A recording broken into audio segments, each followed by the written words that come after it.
This video is brought to you by Mack Weldon Clothing. They're inedible, but other than that, they're great.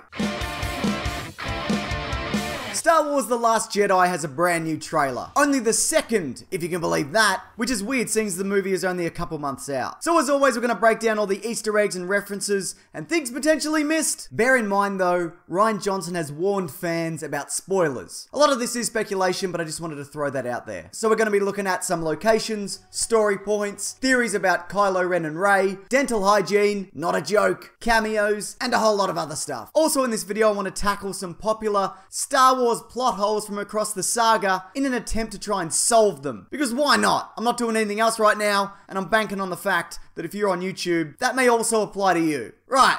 Let's go. The trailer starts with Kylo Ren looking over an Imperial shipyard. I think this is going to be a prominent location in the film, but not necessarily for Kylo Ren. He looks like he's going to go off and have his own little adventure. This location pops up a couple of times in the trailer, including a moment where it's totally wrecked. Lucasfilm have previously revealed that Finn and Rose are going to go on a covert mission, posing as Imperials, with them being tasked with destroying this facility, which it looks like is achieved. He also goes one-to-one with Phasma, which is great. Seeing as in the last film, it felt like a bit of a missed opportunity having them not have a bit of a bloody punch-up. This handheld weapon thing is also slightly different from the last one in the way that it unfolds, but that means literally nothing and was not worth bringing up, to be frank. Another location is Crait, which again, we see quite a bit of. This moment has been compared to the Battle of Hoth in The Empire Strikes Back, which isn't a crazy comparison. You got the Resistance forces skimming across the ground, going after Imperial walkers, a shuttle coming into land that looks a lot like Kylo Ren's, meaning he's going to infiltrate the base like Vader did, perhaps as an evacuation is taking place. I think these ridges are there to cut any tow cables. The Resistance, they're smart.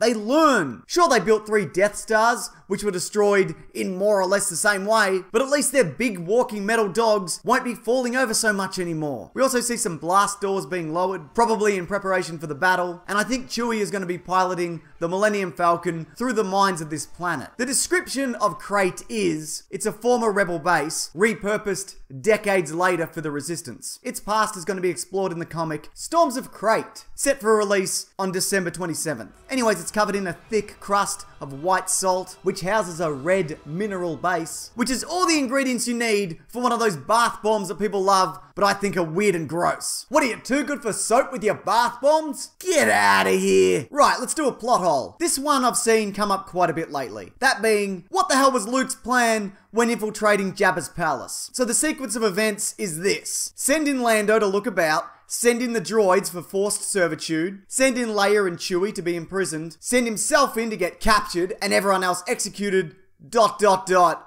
kill everyone. Seems like the loosest structure of a plan that he barely pulled off. What I think his intention was though, was to get as many people on the ground as possible in the event that he does have to murder everybody. I mean, technically he could have just walked in and skewered Jabba, but then he'd have to defrost a blind Han Solo and then mount an escape himself in an enclosed space whilst 100 drunk aliens shoot at him all at once. So I'm thinking, Lando was the intel guy, the droids were to gauge Jabba's reaction to him, Leia's job was to free Han, so he was already defrosted and ready to go like a microwaved lean cuisine, and Luke is the kill everybody in the palace guy. Also, if any of these things worked in leading up to his entrance, that's great. He doesn't have to slaughter 100 oddball monsters. So I think he chose the path of non-violence, as complicated as it is, because that's the Jedi way probably. Until he goes with the other Jedi way.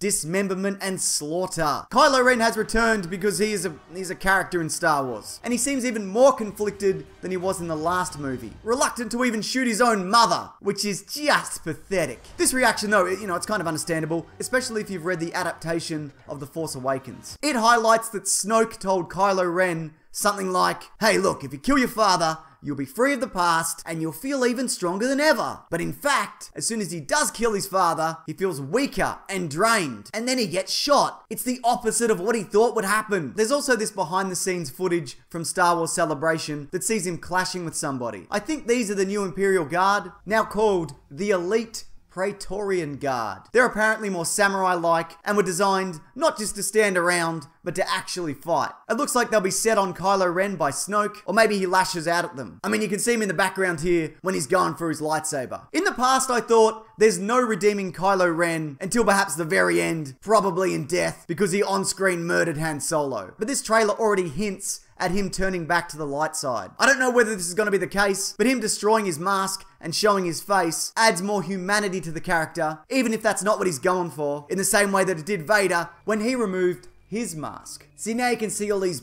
hideous, egg-shaped humanity. Some of the grossest humanity I've ever seen. Also, sweet Band-Aid, I guess. And he went with black, which, you know, of course he did. Okay, another plot hole. This line in A New Hope, "Don't seem to remember ever owning a droid," is made all the more complicated by the fact that Obi-Wan clearly has owned a droid and is more familiar with R2-D2 and C-3PO than most people in the galaxy. What I think is the case here, though, is that he just doesn't give a shit about droids. He hates droids like he hates flying, which he equates to being droid work. Flying is for droids. I'd imagine to him, droids are a dime a dozen, each indistinguishable from the last. He's killed droids, and he's got droids killed. Droids he spent years with, and he didn't even blink. He's killed so many droids and murdered so many men, it's like nothing to him. He's an animal, under the guise of a bearded British gentleman. Or maybe he just spent 20 years in the sun, that's why I forgot, I don't know. There's a couple of cameos I noticed in the background of this trailer also. 10 cameos you missed, so many! Not really, there's like 3 or 4.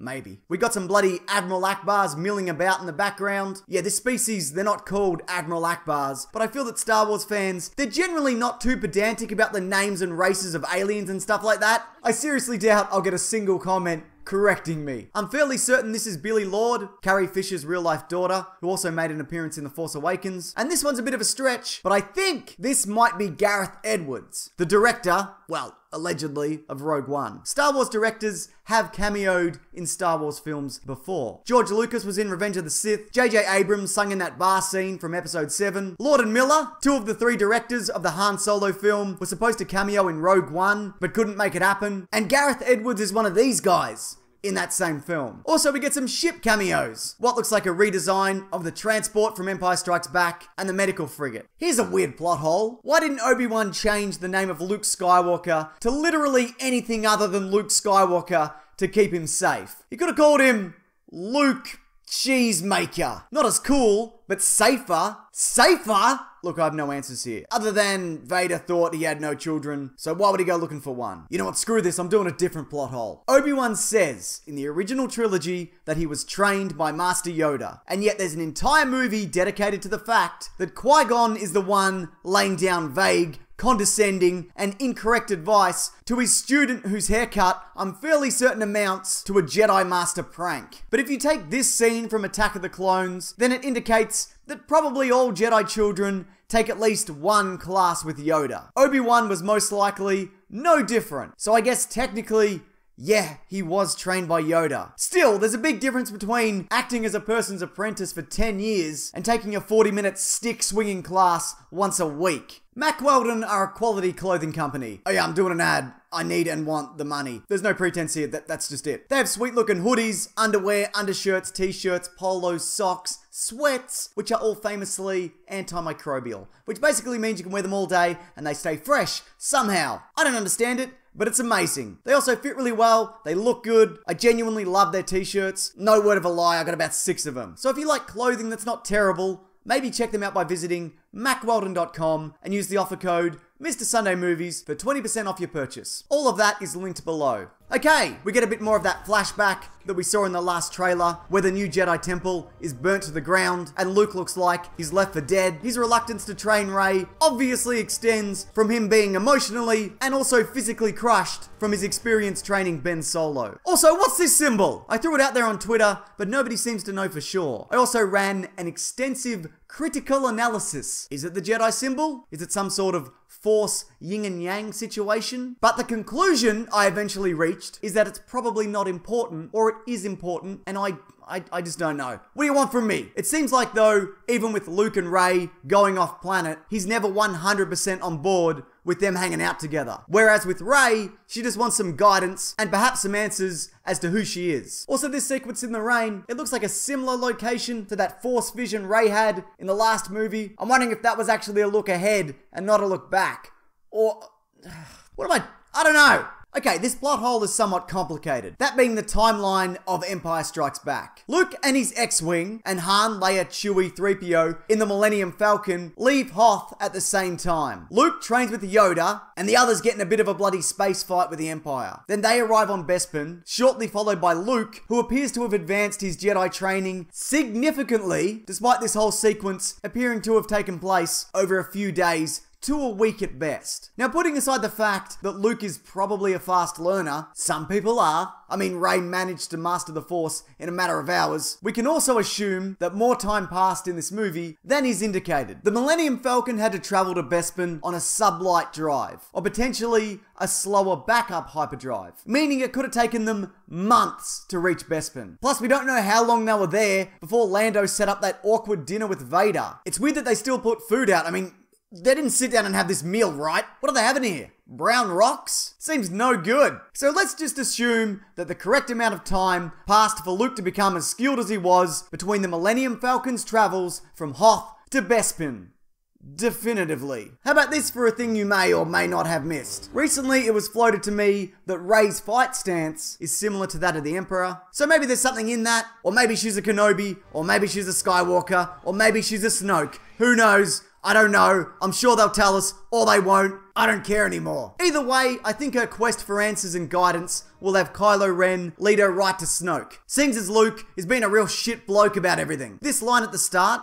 When I found you, I saw raw, untamed power. And beyond that, something truly special.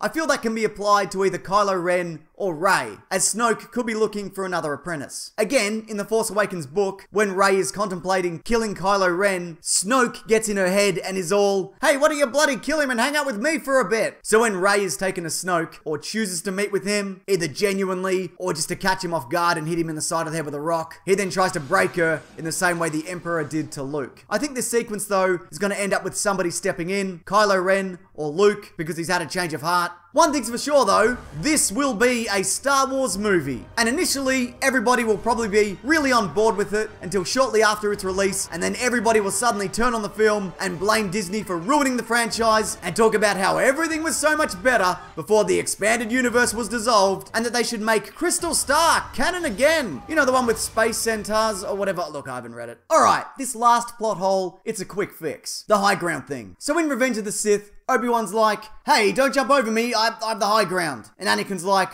oh yeah, what are you gonna do about it? Chop off my remaining limbs? And Obi-Wan was like, absolutely I will. 100%. Do not do this. But he does do it, and it happens. And yet, Obi-Wan did the exact same thing Anakin did to Darth Maul in The Phantom Menace. So I guess Darth Maul isn't very good at being a lightsaber fighting man.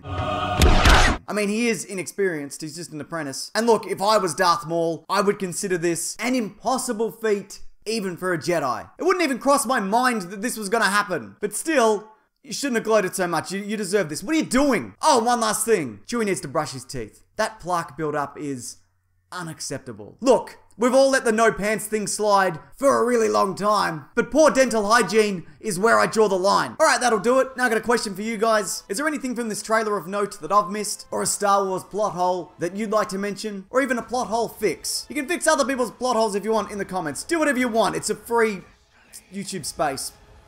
Also, one of my recent videos on this very channel is a very slapdash breakdown of the latest Justice League trailer. Here's a clip. What did you had a comment about Henry Cavill's stance and posture? Look, I'm sure he's a very, very well-postured, muscular man. He is. In real life. But if you go to like the 39, 40-second mark, there's a moment he's standing in a cornfield or whatever it is, and he turns, and he looks like a duck. I'm right. He's positioned weirdly. He's like, his hips are all displayed out. He's got a big old duck butt. He's got a big old duck butt. Looks like Donald Duck. Maybe the fact that he's standing in the cornfield is to cover the fact he's not wearing any pants. He's Donald Ducking it. Absolutely. I don't know. Also, I have a podcast called The Weekly Planet, which comes out Monday on movies and comics and TV shows. This coming episode, we're going to go super in depth on the Last Jedi trailer. Even more so than this, if you can believe that. And there's videos here every Sunday, Tuesday, and Thursday. So subscribe for some or none of those. I mean, don't subscribe if you don't want any of that. Why would you? But thanks for watching this. I appreciate it. Take care.